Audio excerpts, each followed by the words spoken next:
Cherry dari bilik kamar yang super kecil dan berantakan. Oke, aku bakal taruh kameranya dulu. Hai, assalamualaikum warahmatullahi wabarakatuh. Welcome back my YouTube channel. Ketemu lagi di channel aku. Kita ngebahas Cherry. Tapi hari ini aku nggak makeup, nggak skincarean juga, dan nggak pakai lipis. Jadi kita bakal pakai lipis dulu. Ini dia lipisnya, biar nggak terlalu pucat bibir aku.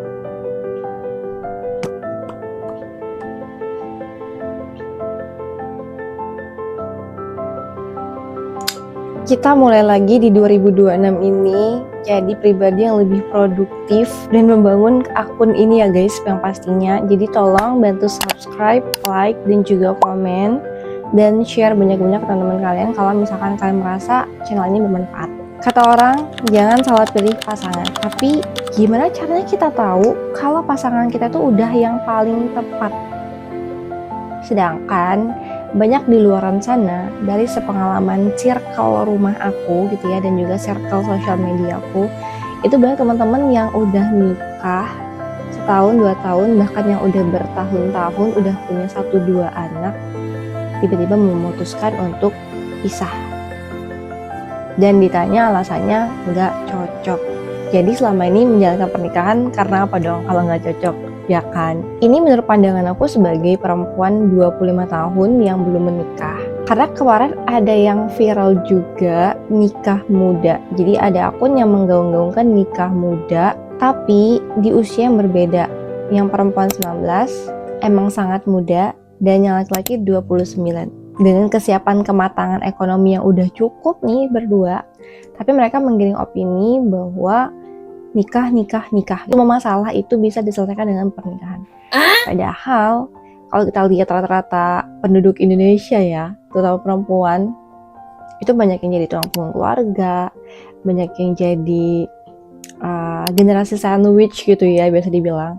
Dan gak cocok gitu ya melabeli untuk nikah muda gitu, menggiring opini untuk mengajak-ajak orang gitu untuk nikah muda, gak cocok dengan segala statement yang ada, apalagi bilang kuliah itu scam, padahal pendidikan itu penting banget loh guys. Oke, balik lagi ke permasalahan berpisah.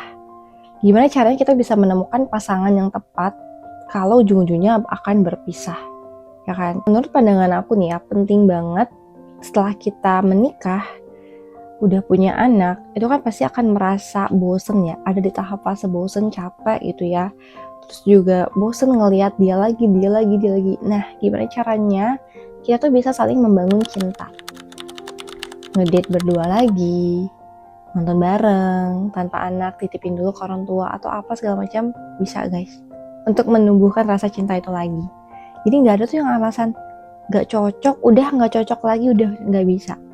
Karena pernikahan itu 1 kali seumur hidup. Oh ya, aku juga pernah dengar statement Dr. Aisyah Dahlan bahwa bilang kalau perceraian itu bisa terjadi karena 3 hal. Tapi yang paling pertama itu bukan perselingkuhan guys, tapi karena ego. Yap, pernah dengar dan pasti sering dengar kata-kata puas-puasin dulu deh sebelum menikah gitu kan, atau selesaiin dulu sama diri sendiri sebelum menikah. Itu tuh penting banget karena apalagi nikah di usia muda ya, itu egonya udah pasti yang satu tinggi, yang satu juga makin tinggi, akhirnya gubrak. Itu guys, itu yang nomor 1 jadi masalah perceraian di Indonesia atau di seluruh dunia gitu ya. Jadi sebelum menikah itu pasangan harus bisa belajar sama-sama, saling belajar gitu ya, mengontrol emosi guys. Karena kalau kita nggak bisa menyelesaikan masalah dengan baik dan benar, dan semuanya tuh harus dengan kekerasan, ya gimana gitu, akan KDRT ke depannya, atau mungkin amit-amit gitu ya, dijauhkan dari hal-hal yang tidak diinginkan, di kill gitu ya, atau ya gitulah pokoknya. Jadi itu menurut aku, dan itu emang benar guys, kalau misalkan kalian punya seseorang gitu, pasangan, terus kalian debat, kalau debat kecil ini aja nggak bisa diselesaikan dengan baik-baik dan nggak bisa selesai dengan cepat juga, itu udah tanda merah sih guys. Jadi alangkah baiknya bisa mengontrol emosi dan selesai juga dengan diri masing-masing. Karena yang namanya pernikahan itu udah, ya kamu kayak gini ya harus kamu kayak gini gitu. Gak bisa yang kamu gini aku harus gini, nggak bisa. Gak bisa guys. Oke, yang kedua karena perekonomian yang belum stabil. Jadi menurut aku penting juga selain ego, mental gitu ya, dan juga ilmu yang disiapkan, yaitu yang kedua perekonomian. Ya emang sih duit bisa dicari sama-sama, tapi pasti ada satu fase yang ngebuat kita tuh capek banget jadi orang cismin gitu ya nggak sih? Atau kayak kamu gini, itu pasti ada fase-fase gitu guys. Nah, jadi pastiin setelah kita menikah itu sebelum kita menikah maksudnya itu udah punya dana darurat yang stabil gitu guys. Jadi apa-apa kita nggak pinjam sana sini dan nggak kesusahan juga. Nah yang ketiga ini baru karena orang ketiga guys, karena si Jule.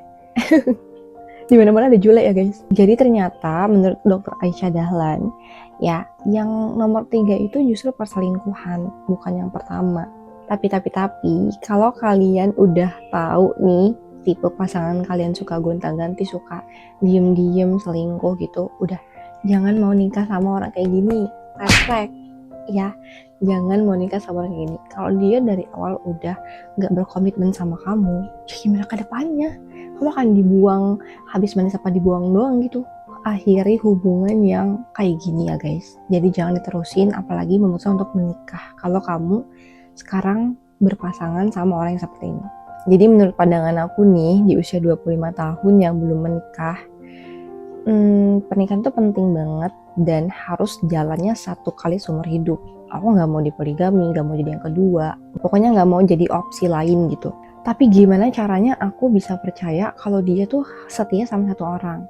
Oke, tapi untuk yang itu mungkin akan aku bahas di Pocari selanjutnya bersama pasangan aku di channel lain ya guys. Subscribe dulu boleh, Raihan Rinika.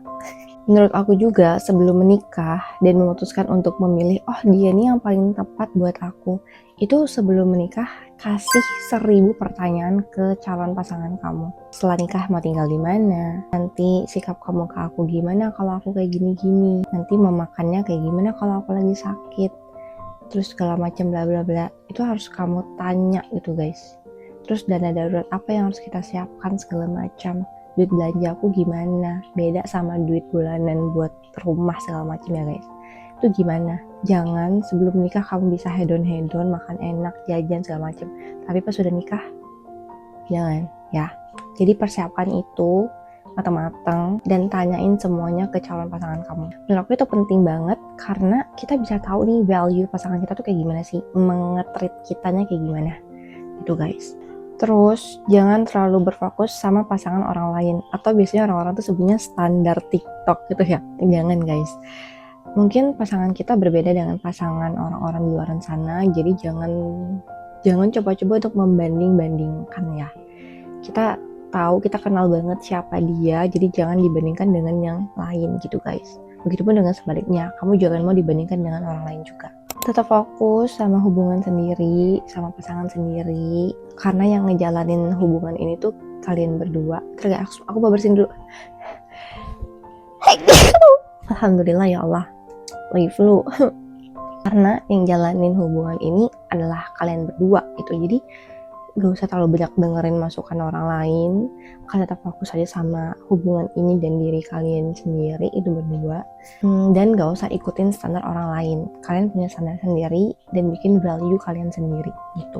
Terus yang terakhir nih, selesaiin sama diri kamu sendiri. Kalau kamu tipe yang suka nongki-nongki, suka traveling, ya udah selesaiin dulu sendiri. Sebelum nikah nih, kamu pergi kemanapun yang kamu pengen travel gitu ya, traveling.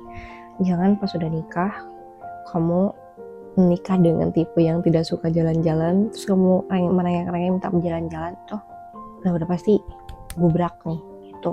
Jadi semuanya diselesaikan dengan diri sendiri dulu gitu guys. Bahkan mungkin kalau misalkan kalian punya inner child atau kalian punya trauma-traumatik gitu ya, dan juga mental health yang agak serius, itu mungkin bisa ke psikolog atau psikiater dulu buat penyembuhan gitu guys, supaya trauma ini gak terbawa ke hubungan kalian ataupun nanti pas kalian udah punya anak gitu. Jadi untuk memilih pasangan yang tepat kita gak tahu, karena ujung-ujungnya pasti jawabnya gak cocok kalau berpisah. Jadi ya itu, tips and triknya kalian harus mengenali pasangan, jangan ikutin standar orang lain, dan berkomitmen kalau bisa sebelum menikah buat perjanjian pranikah gitu guys. Yap, semoga kita dipertemukan dengan pasangan yang baik, yang soleh dan soleha, yang berlandaskan agama ya, bukan nafsu belaka. Dan pastinya yang royal biar bisa jajarin kita setiap hari. Karena kalau cewek gak jajan tuh bisa gila guys, bener gak? Gak cekot aja udah bisa stres tuh, marah-marah. Terus juga kenali pasangan kamu, mulai terbuka untuk sesuatu, walaupun itu hal kecil ya, dimulai dari hal kecil dulu tuh terbuka, bicara, ngomong gitu guys. Jangan dipendam sendiri karena semua yang dipendam itu akan jadi bom waktu yang bisa meledak, lebih gede ledakannya dibandingin yang sekarang gitu. Jadi ya jangan sampai mendem sendiri gitu.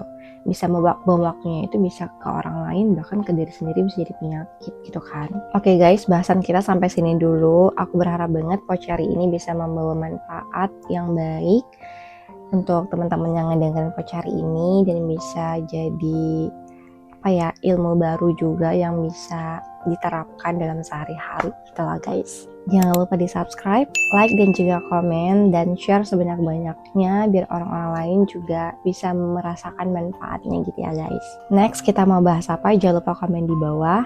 Bye bye, thank you for watching.